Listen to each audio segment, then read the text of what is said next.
I have always had a passion for the supernatural and a desire to seek out the unknown. Growing up in a haunted house will kind of do that to you. As a child, I pored over any books I could find on the paranormal. I was fascinated that there were other houses like mine, and I wanted to know as much as I could.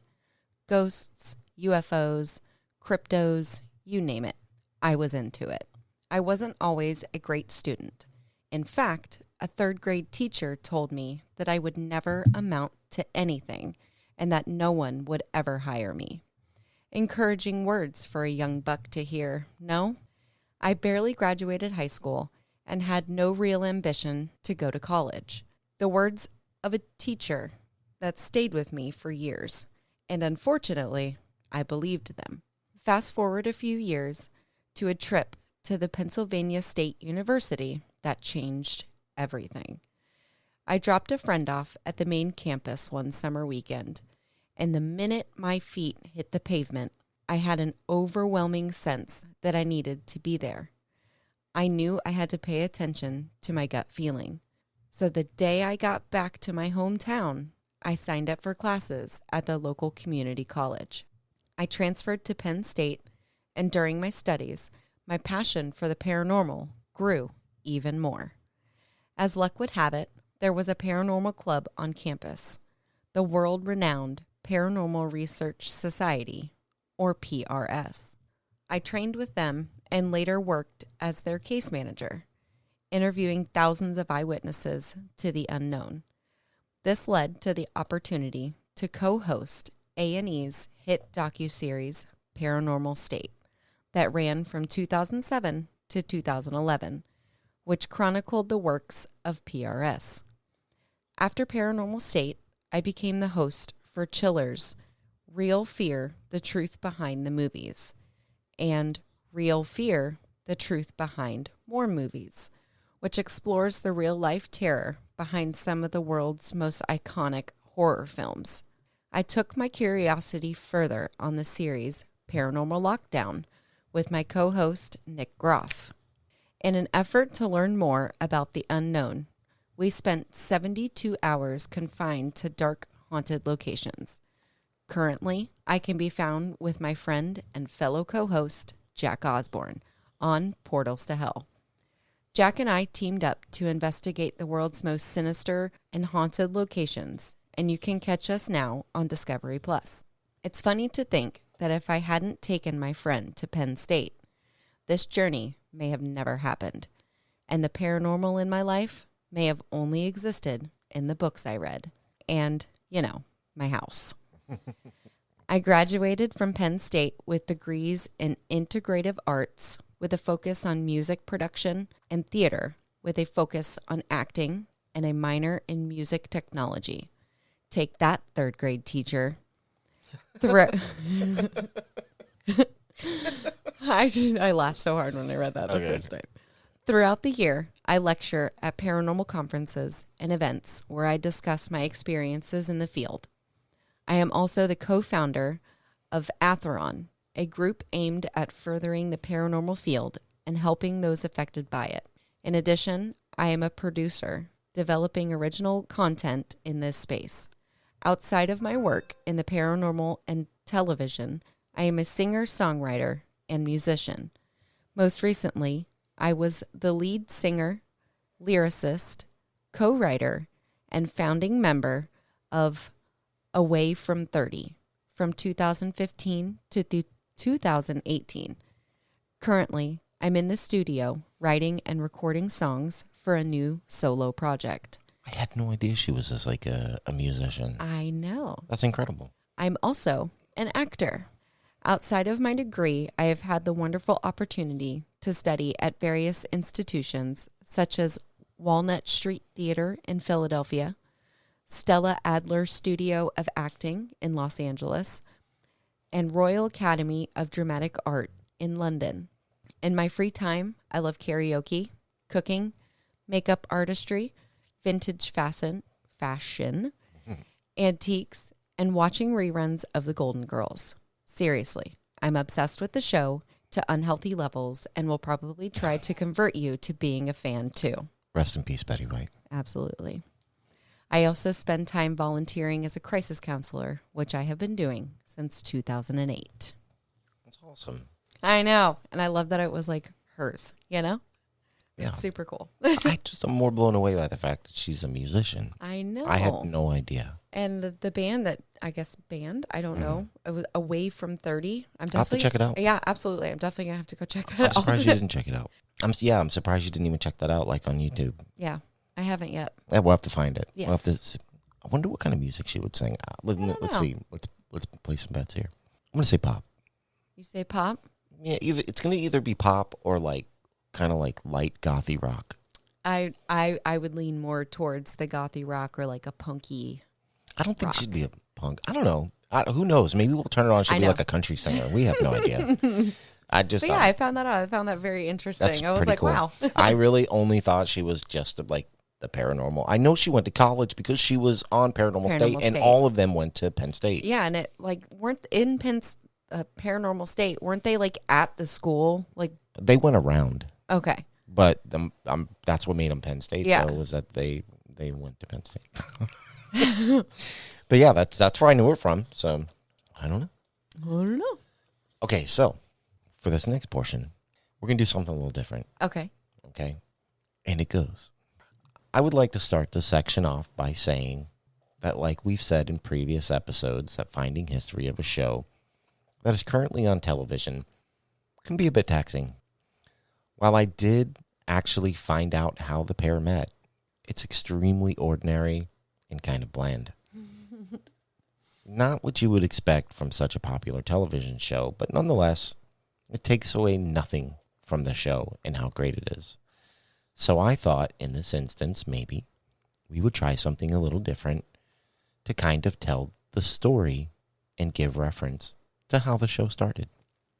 Okay. I found an article from a website called 1428elm.com that was written on 4/26/2019, and it actually has the history of how the show started. So for the first time in For the Booze history, I will have Megan play the role of Katrina, and I will play the role of Jack. So without further ado, the interview/history of Portals to Hell.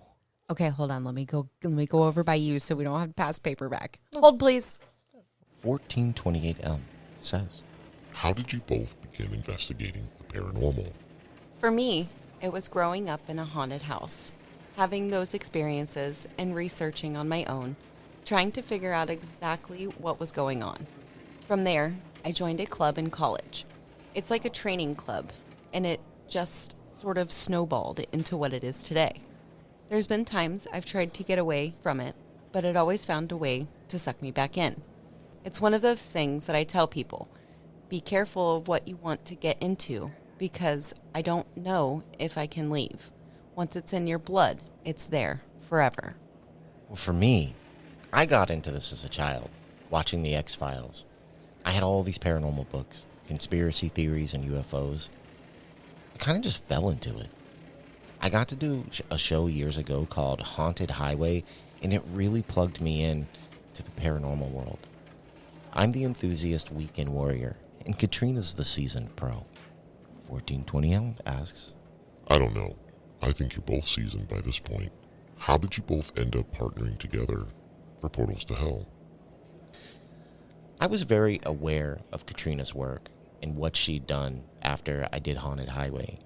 I got plugged into the world of paranormal and investigative experts, and I was friends with Katrina on social media. When the show started coming together with Travel Channel, they suggested I find a partner, and I reached out to Katrina because her name was on the top of the list.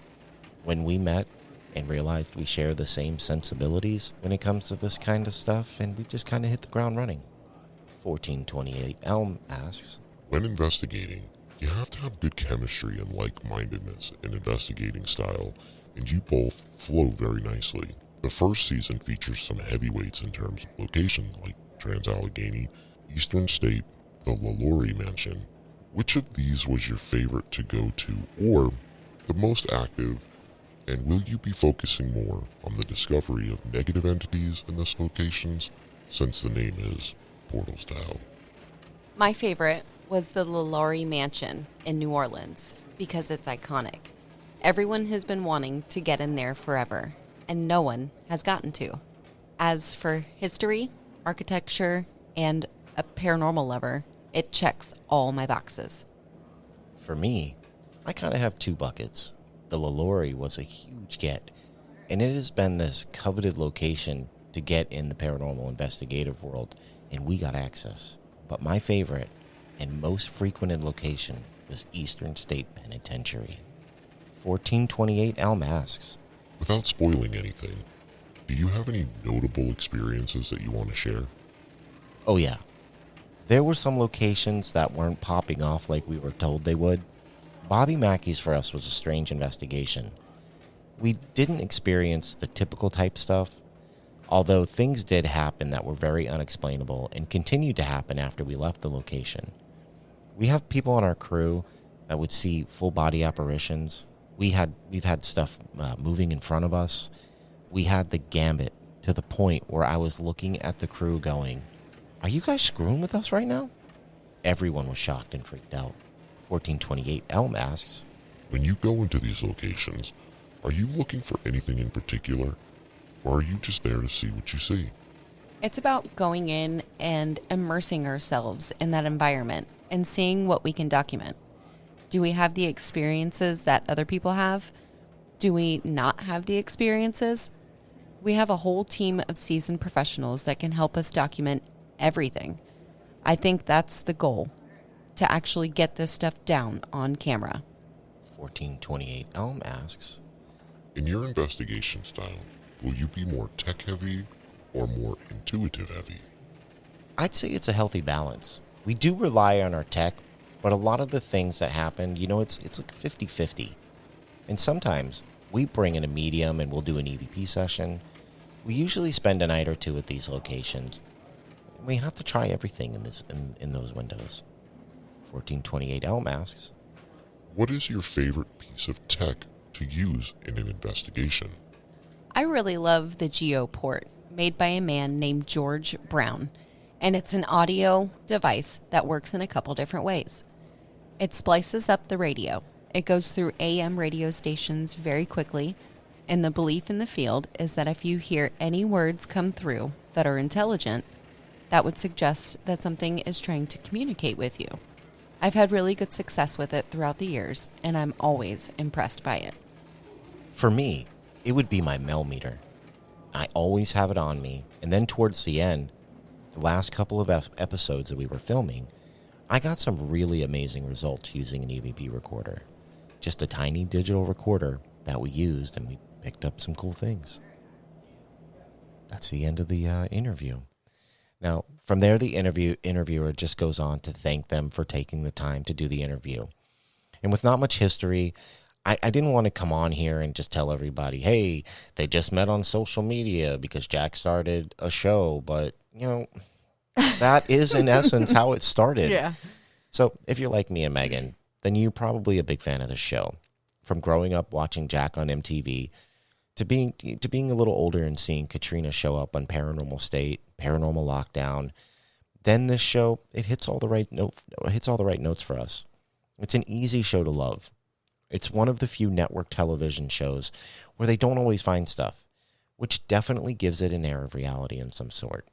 With seasons 1 and 2 behind us and season 3 about to start, we have no doubt it's going to be just as good as it was in the beginning.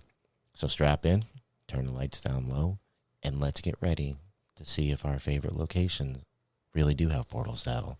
Yay! That was good. I just wanted to do something a little different. I mean, really coming on here and being like, well, the history was Travel Channel said make a show and was like, you need somebody. And Jack said, I follow Katrina Weidman online. Can we get her? I mean, that's the history. I mean, look, it can't all be epic stuff, but No, it can't. And for the show to come together like that, the two of them come together and they have that great chemistry that they have on the show And they really do. is awesome. Yeah. It really is, especially for how it came together. So yeah, and they really do have great chemistry, and it's an awesome show. It's one of the few. I make fun of a lot of the television shows. Mm-hmm. Okay, I watch them, I like them, but I do spend